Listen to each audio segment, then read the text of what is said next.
आज का आजाद सिपाही अखबार आपने पढ़ा क्या? पढ़ते रहिए अपना लोकप्रिय दैनिक अखबार आजाद सिपाही। दिखे या बोर्ड दिखे तो जरूर सूचित कीजिए। बायोडाटा तो सर जमा हो रहा है हमारा। अब आपने अप्लाई किया होगा तो मैं नहीं बता पाऊंगा। दादा ये प्रधानमंत्री के इसमें डिसलाइक की संख्या 5 लाख, इसका क्या संकेत क्या है? मैंने तो संकेत कह दिया ना कि प्रधानमंत्री से रोजगार की बात करना चाहते हैं, पूछना चाहते हैं कि 24% क्यों नीचे चली गई अर्थव्यवस्था। तो उस समय आप कुत्ता बिल्ली पालना सिखाएंगे। आप बोलिएगा पर्शियन कैट मत पालो, इंडियन कैट बहुत अच्छा होता है। वो भी इंडियन कैट कहाँ का? तो गुजरात का ज़्यादा अच्छा होता है। तो इस विचित्र यदि बातें कीजिएगा तो डिसलाइक तो होगा। अभी तक लाइक का तो बड़ी ट्वीट होता था उनके केंद्रीय मंत्रियों के द्वारा। एक भी अभी तक कोई केंद्रीय मंत्री आए नहीं है डिसलाइक पर। उल्टा कानून मंत्री ने तो एक पत्र लिख दिया कि आप सबको सब कुछ कर सकते हैं, लेकिन हमारे प्रधानमंत्री को डिसलाइक नहीं कर सकते। अब उस पर शायद फेसबुक कोई अलग से अलग प्रोविजन कर रहा। कल जो समाचार न्यूज एजेंसी से खबर प्राप्त हुआ कि कुछ अलग से प्रोविजन भी करने जा रहा है फेसबुक में।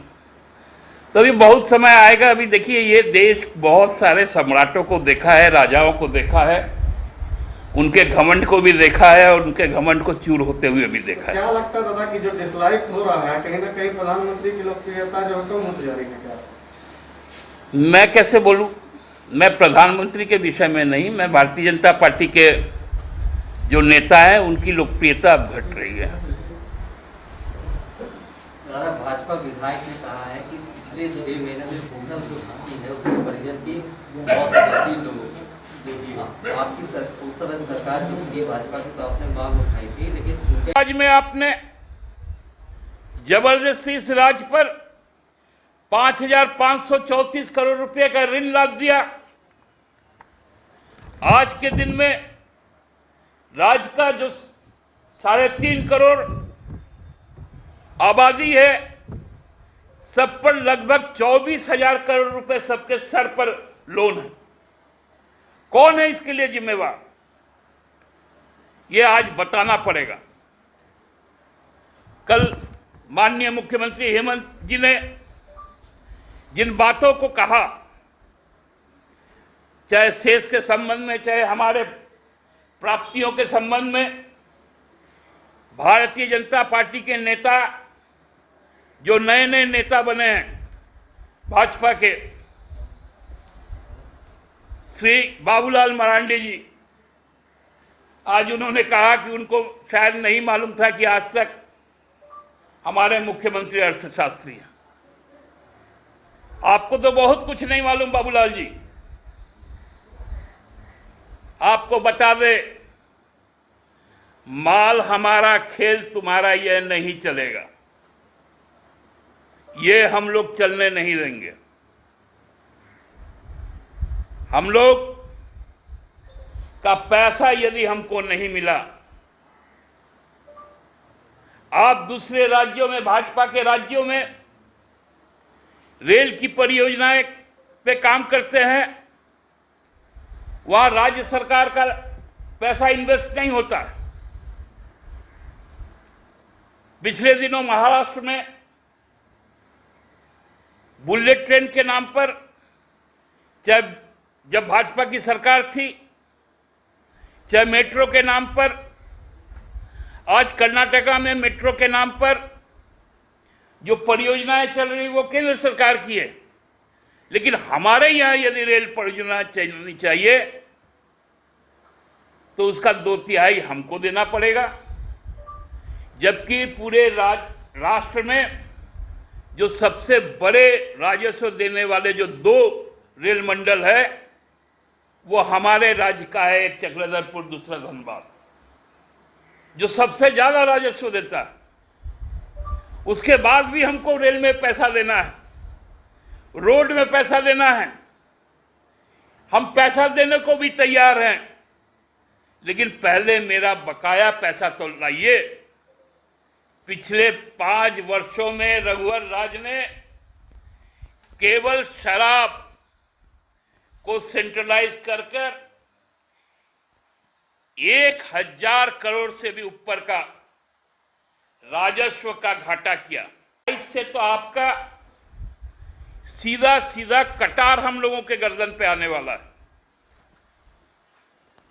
वो 5 साल भी प्रोटेक्टेड नहीं हुआ।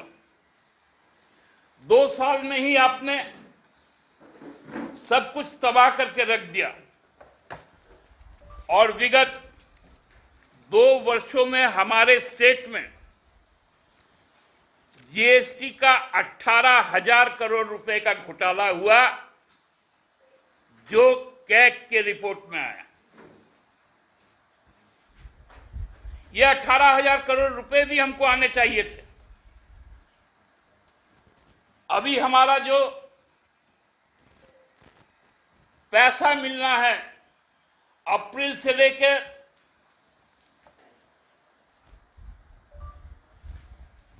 जुलाई तक, ये 2481 करोड़ रुपए और 11 लाख मिलना है, वो भी आप नहीं दे रहे। 65,000 करोड़ रुपए हम लोगों का केवल कोल और सेल पर बकाया है। इसके अलावा शेष में जो आप हमसे ले लेते हैं,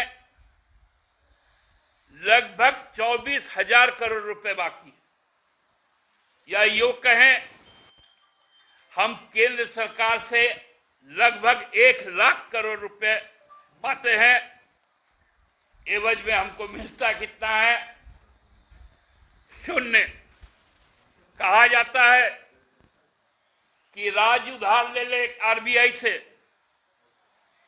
केंद्र सरकार ने पिछले 6 वर्षों में करोड़ों रुपए, हजार करोड़ रुपए से भी ज्यादा आरबीआई से कर्ज लिया।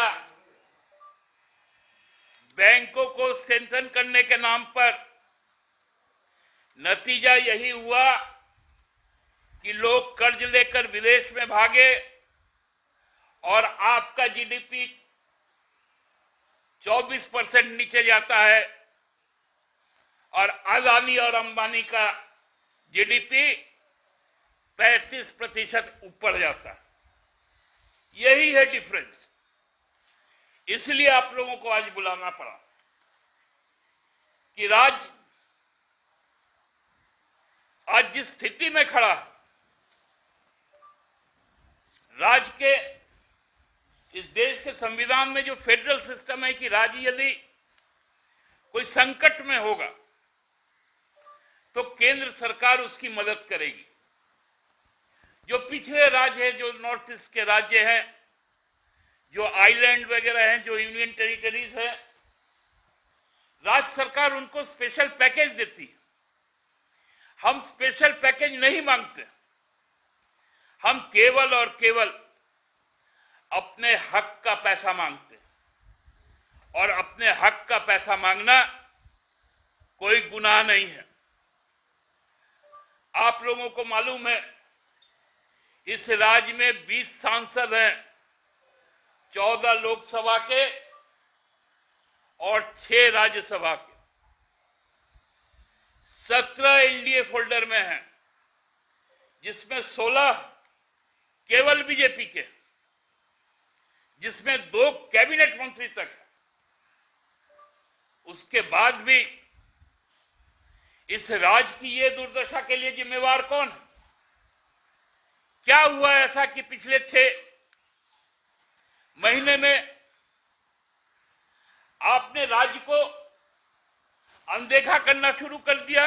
दोस्तों, आज आप लोग को बुलाना पड़ा इस गंभीर संकट के काल में, तो बार बार बातें नहीं हो सकती है, लेकिन कुछ बातें ऐसी हैं कि अब वो बिना बोले हम लोग रह भी नहीं सकते।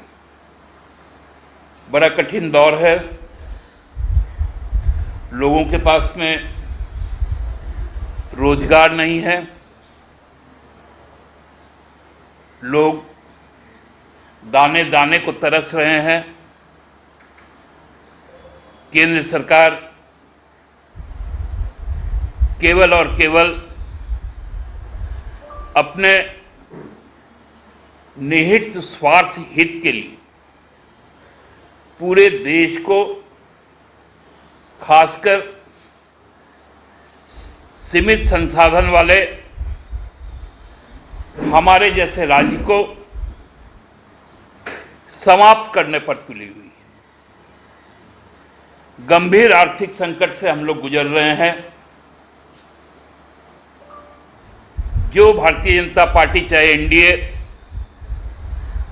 2014 में तमाम किस्मों की नारों के साथ आई थी, 2 करोड़ लोगों को प्रतिवर्ष रोजगार, महंगाई पर काबू, डीजल पेट्रोल के महंगाई पर रोक, रुपए को मजबूत बनाना,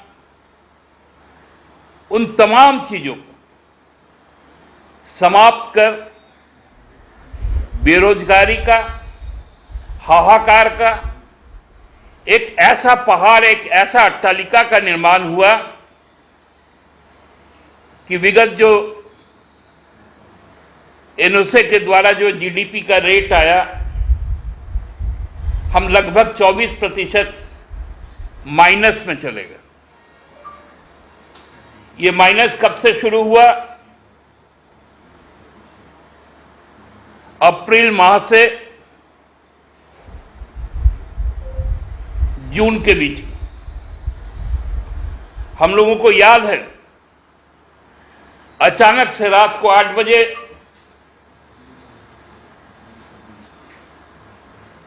बाईस तारीख को आदरणीय प्रधानमंत्री जी आते हैं और 24 तारीख से पूरे देश में पूर्ण लॉकडाउन की घोषणा कर देते हैं। आपको याद होगा, उस वक्त 30 मार्च को हमारे देश में कुल संक्रमित मात्र 1071 थे। उसमें भी 100 ठीक हो गए थे और मात्र 29 लोगों की मौतें हुई थी। लॉकडाउन शुरू होता है जो 14 अप्रैल तक चलता है। 14 अप्रैल में यह आंकड़ा बढ़ जाता है, कुल संक्रमित 10,000 हो जाते हैं, मौत का आंकड़ा 353 हो जाता है। दूसरा लॉकडाउन 3 मई को यह आंकड़ा और उछलता है, जब 40,263 लोग संक्रमित है और लगभग 1,500 लोगों की मौत हो जाती है, 1,306 लोगों की। 17 मई को जब तीसरा लॉकडाउन होता है, तब यह आंकड़ा 90,000 तक पहुंच जाती है, लगभग 1,90,927, और मौत का आंकड़ा 2,872। इसी प्रकार 31 मई को चौथा लॉकडाउन और 1 जून से 30 जून तक अनलॉक की प्रक्रिया शुरू होती है, जो ये जीडीपी दर का जो अनुमानित वर्ष है उस समय के आंकड़े जो पहला अनलॉक में था वो 5,66,840, मौत के आंकड़े 16,853। दूसरा लॉकडाउन में 16,91,000, मतलब लगभग 17 लाख, मौत 36,503। और आज जिस जगह हम लोग बैठे हैं 37 लाख, मतलब लगभग 38 लाख लोग संक्रमित हैं और मौत का आंकड़ा 66,333। कहने का मतलब ये है, ये आंकड़े मैं इसलिए बता रहा हूं कि बिना सोचे समझे, बिना मजदूरों को समय पर उनके रोजगार के वैकल्पिक उपलब्ध किए, लोगों को जिस प्रकार से प्रताड़ित किया गया, दर दर को भटकने को मजबूर होना पड़ा, रोजगार चल गया, कारोबार ठप हो गया, 14 करोड़ लोग अपने रोजगार से बिछड़ गए, कारोबार ठप हो गए,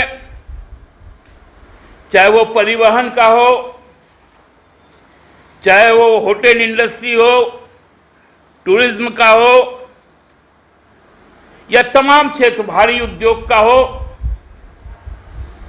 वो तमाम क्षेत्र में रोजगार समाप्त हो गए। आखिर इसका जिम्मेवार कौन है? और इस आपदा को जा सकता था,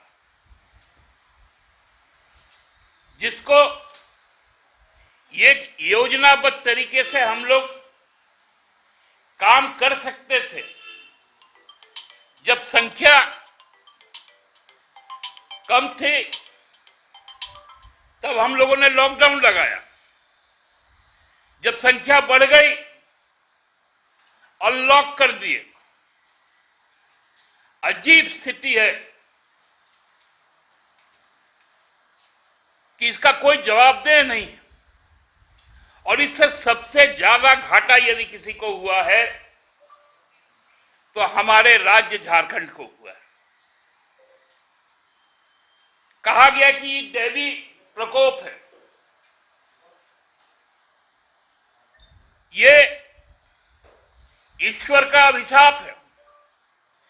तो ईश्वर का अभिशाप को आपने किस प्रकार से अवसर में बदला कि आपका जीडीपी -23.9% हो गया और रिलायंस इंडस्ट्रीज लिमिटेड का सेकेंड फाइनेंशियल ईयर में उनका ग्रोथ 35% हो गया। ये कैसा दैवी प्रकोप है? आपने सभी पीएसयूज को बेचने का काम किया, इस दौरान रेल बेच दिया, एयरपोर्ट बेच दिया। हम लोगों ने कहा कि कम से कम हमारा जीएसटी दे दो। हम लोग जब सरकार में आए थे तब हम लोगों ने कहा था कि पिछले बार जब हम सरकार में थे हमने स्टेट का जीडीपी 12.5% पे छोड़ के गया था। हम जब स्टेट में पुनः लौटे 5 साल के बाद हमको 5.7% का जीडीपी मिला। उसी तरह केंद्र में भी 2014 में जब यूपीए छोड़ के गई थी तो 7.41% का जीडीपी रेट था और आज -24% है लगभग। हमारा जो जीएसटी का पैसा है, हम कोई भीख नहीं मांग रहे। जब जीएसटी काउंसिल की बैठक हुई, वित्त मंत्री ने कहा यह दैवी प्रकोप है, हम कोई पैसा नहीं दे सकते। महा मुश्किल है। आपने 2017 में जब कहा कि हम 5 साल तक आपका घाटा जीएसटी का हम भरपाई करेंगे, कहां गई आपकी वो बातें?